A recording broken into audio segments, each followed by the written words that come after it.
রমাদানে একটা নফল করলে ফরজের সমান সওয়াব, একটা ফরজ করলে 70 থেকে 700 গুণ সওয়াব, রমজানে উমরা করলে হজের সমান সওয়াব। রমাদান যে আসতেছে আপনাদের ভাল লাগে? হ্যাঁ, রমাদান নাম শুনলেই মুমিন হৃদয়ে বয়ে যায় প্রশান্তির ফল্গু ধারা, ঠিক কিনা?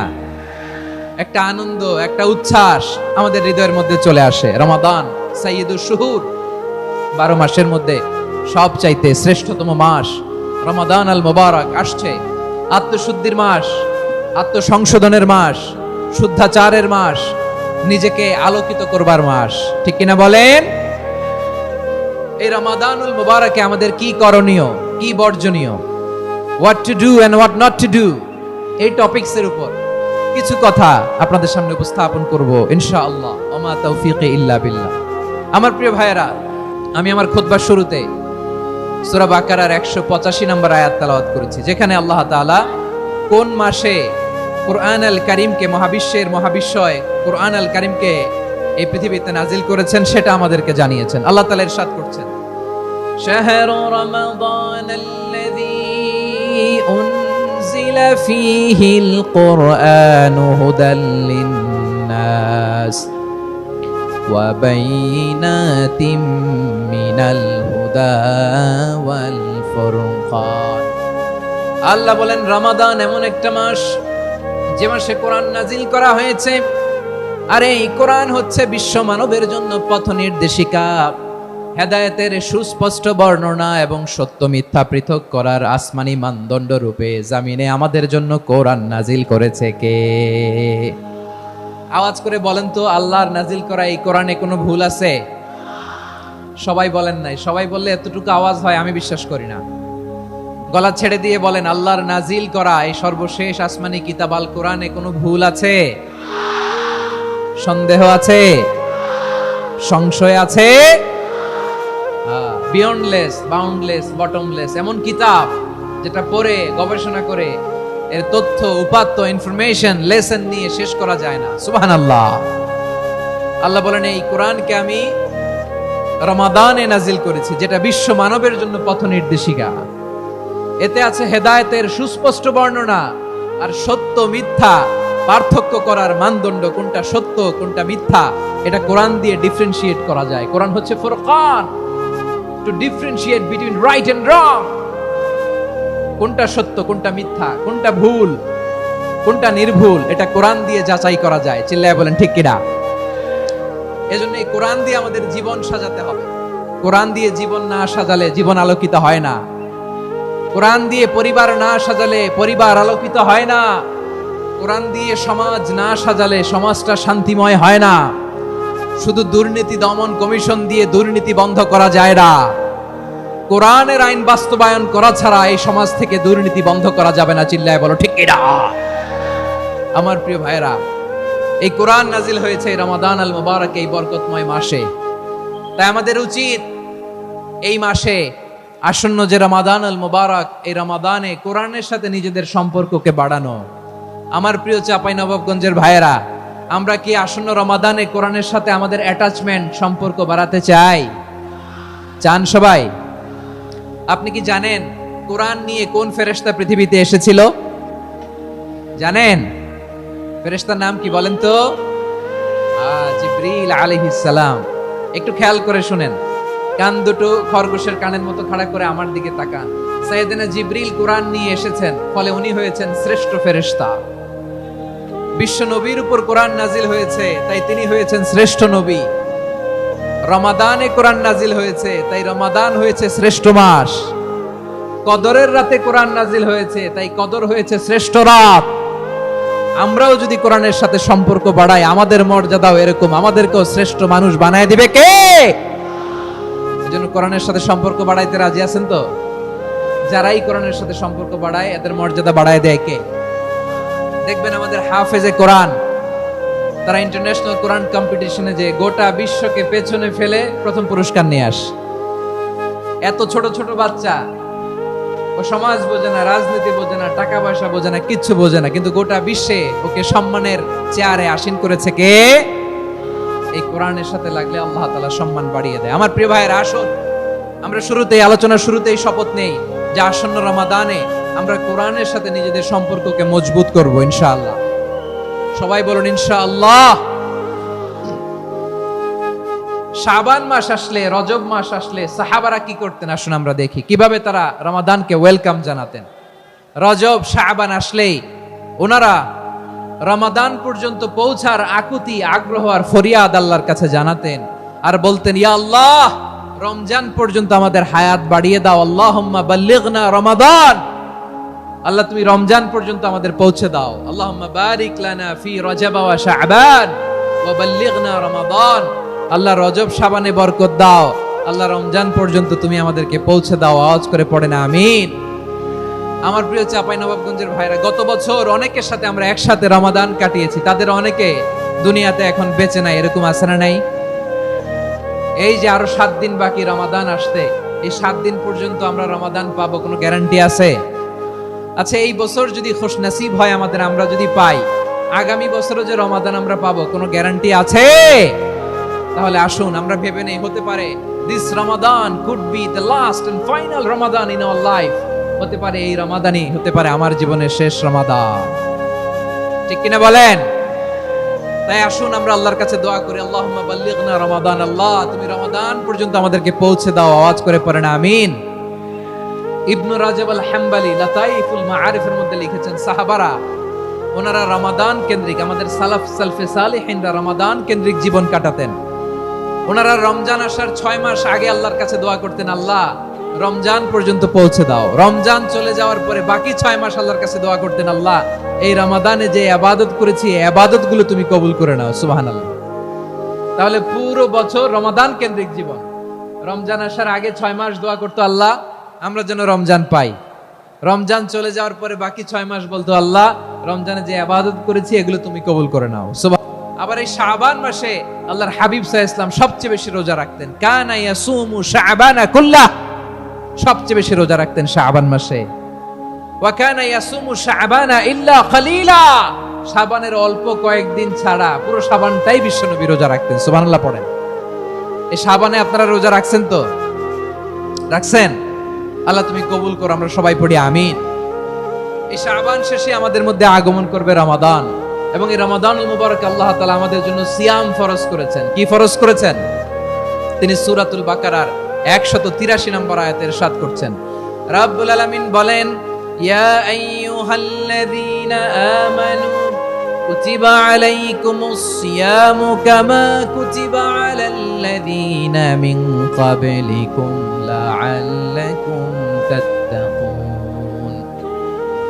আল্লাহ বলেন, ও বিশ্বাসীরা শোনো শোনো, তোমাদের জন্য সিয়ামকে ফরজ করা হয়েছে, ঠিক যেমন ভাবে তোমাদের পূর্ববর্তী উম্মতদের উপরও সিয়ামকে ফরজ করা হয়েছিল, লাআল্লাকুম তাত্তাকুন, যাতে করে তোমরা সবাই মুত্তাকি হতে পারো।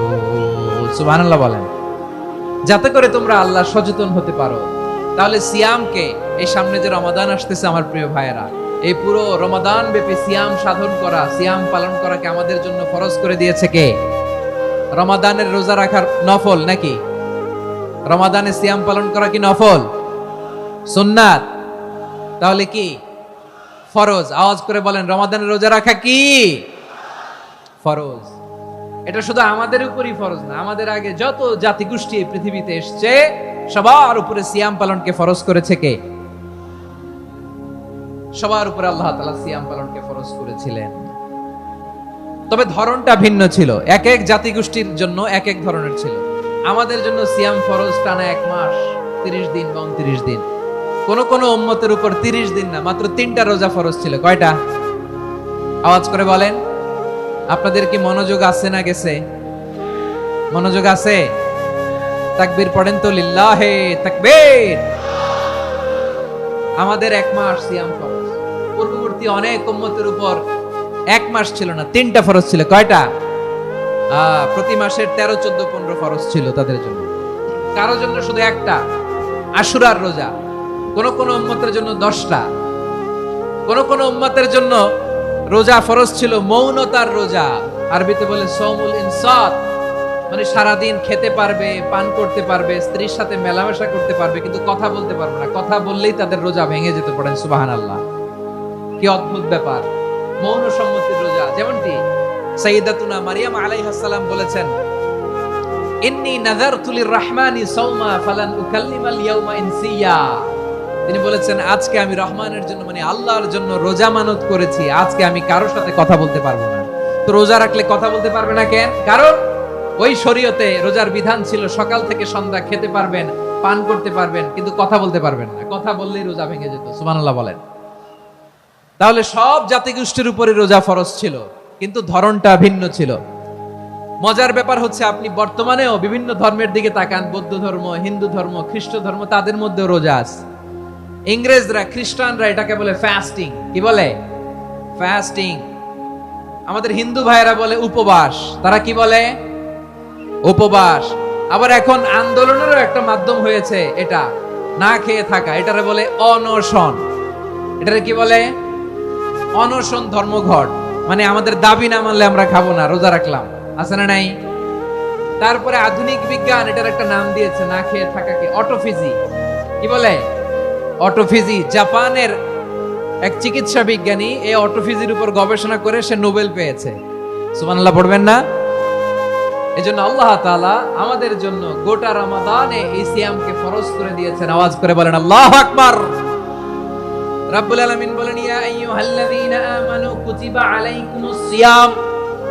সিয়ামকে তোমাদের উপরে ফরজ করা হয়েছে, কামা কুতিবা আলাল্লাযীনা মিন ক্বাবলিকুম, যেমনি তোমাদের পূর্ববর্তীদের উপর রোজা ফরজ করা হয়েছিল, লাআল্লাকুম তাত্তাকুন, যাতে করে তোমরা আল্লাহ সচেতন হতে পারো, যাতে করে তোমরা মুত্তাকি হতে পারো। লাআল্লাকুম তাত্তাকুন, যাতে করে আমরা আল্লাহ সচেতন হতে পারি, আল্লাহ কনসিয়াসনেস আমাদের মধ্যে গ্রো করে। এটা হচ্ছে রোজার prime objective, the prime objective of সিয়াম।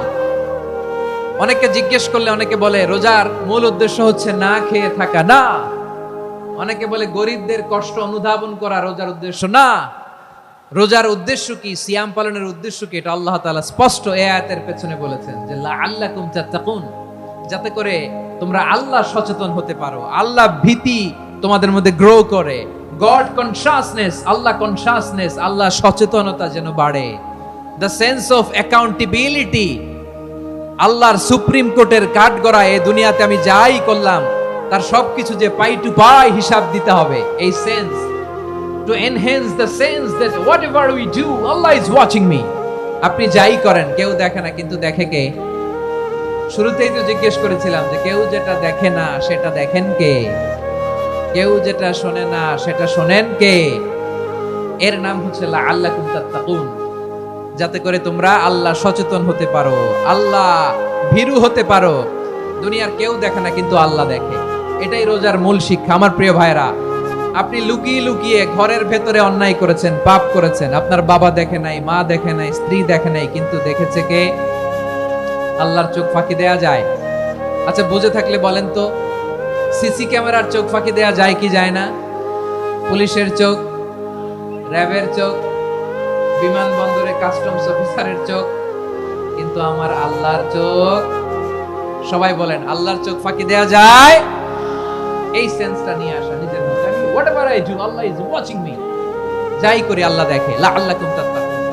রমাদানের রোজা, ইফতারি, সিয়াম, ইবাদত সব কিছুর মধ্য দিয়ে আপনাকে খেয়াল করতে হবে যে লাআল্লাকুম তাত্তাকুন, এই স্ট্যান্ডার্ড এটা অ্যাচিভ হচ্ছে কিনা আমাদের, যাতে করে তোমরা মুত্তাকি হতে পারো, আল্লাহ ভীরু হতে পারো। তাকওয়া, এটা হচ্ছে the essence of Islam. What is তাকওয়া? তাকওয়া মানে কি?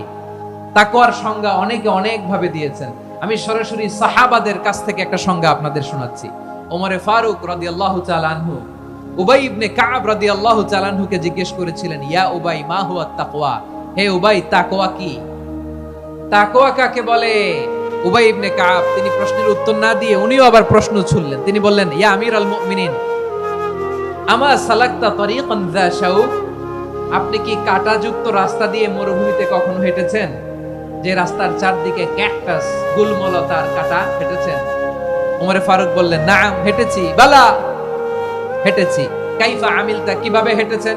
ওমরে ফারুক বললেন, শাম্মারতু ওয়াজতাহাতু, আমি আমার জামা, জুব্বা আর চাদর আটোসাটো করে গায়ের সাথে এমন ভাবে মিলিয়ে রেখেছি, এমন সাবধানে হেঁটেছি যাতে করে মরুভূমির ক্যাকটাসের গুলমলতার কাঁটা আমার গায়ে বিঁধে না যায়। উবাই ইবনে কাব বলেন ফাযালিকা হুয়া তাকওয়া। আরে তাহলে আপনি তো ঠিকই জানেন তাকওয়া মানে কি, এটাই তো তাকওয়া। ওই রাস্তা দিয়ে যেভাবে হেঁটেছেন পুরো দুনিয়ার জিন্দেগিটা এইভাবে সাবধানে চলার নামই হচ্ছে তাকওয়া। চিল্লায় বলো ঠিক কিনা? এই দুনিয়াতে পাপ পঙ্কিলতা থাকবে, শয়তানির হাতছানি থাকবে, অপরাধ প্রবণতা থাকবে, নফসের খায়েশ থাকবে, অন্যায়ের হাতছানি থাকবে। সব কিছুকে দলে মুচড়ে পেছনে ফেলে সাবধান হয়ে এই দুনিয়ার সিরাতুল মুস্তাকিমের পথে চলতে হবে। যে রাস্তা শুরু হয়েছে দুনিয়াতে, শেষ হয়ে গিয়েছে আল্লাহর জান্নাতের ভেতরে। চিল্লায় বলেন ঠিক কিনা? আমার প্রিয় চাঁপাইনবাবগঞ্জের ভাইয়েরা, এটার নামই তাকওয়া। উবাই ইবনে কাব বললেন, ও আমিরুল মুমিনিন, ওই কাঁটাযুক্ত গুলমলতার রাস্তার মধ্যে ঠিক যেমনি সাবধান হয়ে আপনি হেঁটেছেন, এই দুনিয়ার বুকে ওই সাবধান হয়ে চলার নাম হলো